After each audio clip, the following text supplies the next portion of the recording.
Good morning guys. ఇది మన day 1 of vlogging. First day అయితే లేచి బ్రష్ అయితే కంప్లీట్ చేసుకుని ఇంకా మన ప్రీ వర్కౌట్ మీల్ వచ్చేసి peanut butter with bread and coffee అయితే కంప్లీట్ చేసుకుని ఇంకా జిమ్కి అయితే స్టార్ట్ అయ్యాం. జిమ్కి రీచ్ అయిన వెంటనే మన వెయిట్ అయితే చెక్ చేసుకున్నా.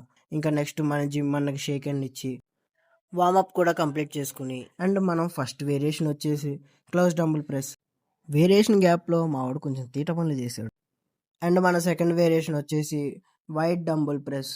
మన థర్డ్ వేరియేషన్ బెంచ్ ప్రెస్ చేసి వేరియేషన్ గ్యాప్లో మా జిమ్ అన్ని ఇచ్చే మోటివేషన్ నెక్స్ట్ లెవెల్. ఇంకా లాస్ట్ వర్కౌట్ వచ్చేసి పెక్ ఫ్లై. ఇంకా నా వర్కౌట్ అయితే కంప్లీట్ చేశాను. ఇంకా హాస్టల్కి రీచ్ అయ్యాక నా పోస్ట్ వర్కౌట్ మీల్ అయితే కంప్లీట్ చేసి కాస్త స్లీప్ వేసాను. ఇంకా లంచ్ టైం అయితే వచ్చింది. మళ్ళీ లంచ్ చేసి కాస్త స్లీప్ వేసాను. ఇంకా ఎట్లాగో కాలేజ్ హాలిడే పెట్టాను కాబట్టి ఎగ్జామ్స్ దగ్గర వస్తున్నాయని కాస్త 2 hours ప్రిపేర్ అయినా. ఈవినింగ్ అలా రిలాక్సేషన్కి బయటకు వెళ్దామంటే రెయిన్ పడ్డది. రికార్డ్ చేస్తున్నది చూసి మా వాడు చేసే హడావుడి ఇది. ఇంకా లాస్ట్ నా డిన్నర్ అయితే కంప్లీట్ చేశాను. Okay bye.